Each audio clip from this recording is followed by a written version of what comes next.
Looking for a real estate agent? Here are my 4 winning tips of how to research about a real estate agent.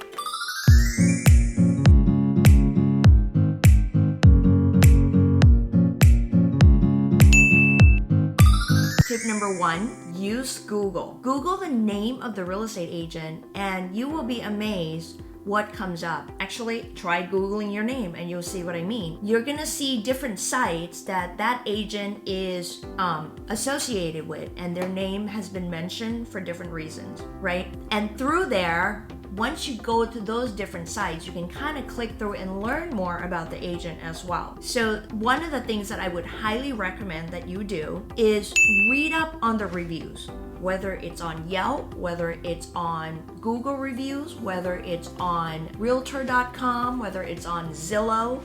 A lot of those sites will have reviews written up. The reviews can actually be very invaluable, and it could tell you a lot about that real estate agent.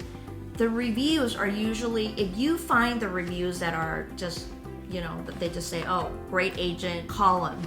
You might want to dig a little deeper and see if you could find reviews that are more, how shall I put this, authentic sounding. In other words, somebody actually sat down, thought this through, and describe their experience in working with that agent. I will tell you that some of the clients that I have ended up working with found me having read the reviews and basically described to me exactly why they decided to call me. It's because of, maybe there's a common theme that a few of the clients might have mentioned.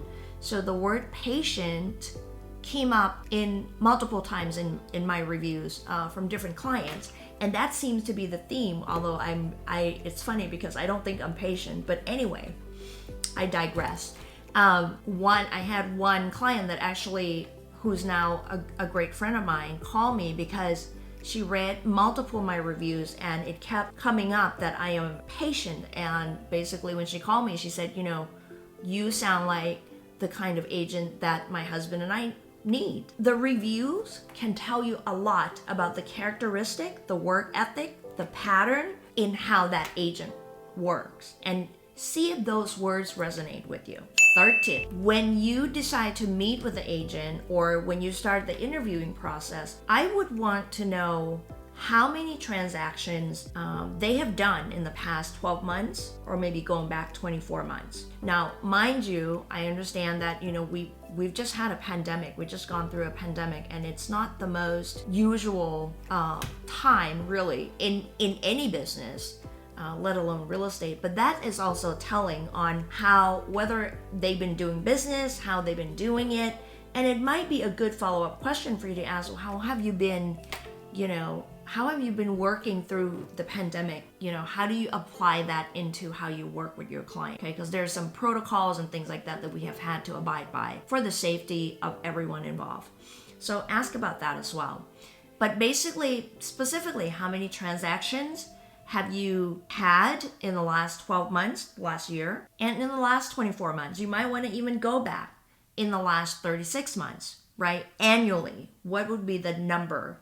And that kind of gives you an idea of how seasoned and how in the field and how involved that agent is.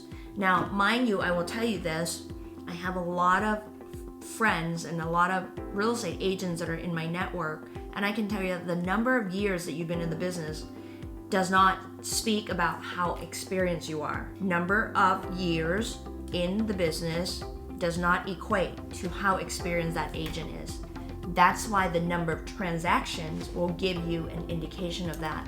I will tell you that in the real estate industry, things change all the time, like all the time. The rules change. We have to stay current with what the new, we're literally getting a whole new set of purchase agreement contract that is coming out from the California Association of Realtors. So we need to stay informed, stay updated, and stay educated so that we can serve our clients. So it's important to see how frequent the agent is having the transactions going on in their business. Fourth tip, I didn't realize that this was important, but it's become evident to me based on my clients' reviews, that this has been an important part for them. Ask the agent who is in your network, who is on your team, who are the support network people that you have. I'm talking about, whether the agent has a transaction coordinator, whether the agent has an assistant, whether the agent has like their go-to specialist, whether it's the title company, whether it's the lender, whether it's the handyman contractor, whether it's the landscaper, especially if you're on the selling side, if you're selling the property. I have found to have a trusted network of specialists has been invaluable to my sellers, to my clients. The inspectors, the contractors, the handyman, the landscaper, the cleaning people, the deep cleaning people, and so on and so forth, to get the property ready to go on the market. I cannot tell you, real estate is no joke. There are a lot of curveballs that come at you, and it's really important that as an agent, because you have a tremendous responsibility to serve your client, whether they're selling or buying, it's really important that you are equipped and you have a team of people that are going to be able to serve your clients in the same way that you would want to serve your clients. So those are my 4 magical tips in finding the right real estate agent. I hope it's helpful for you. Thanks for watching.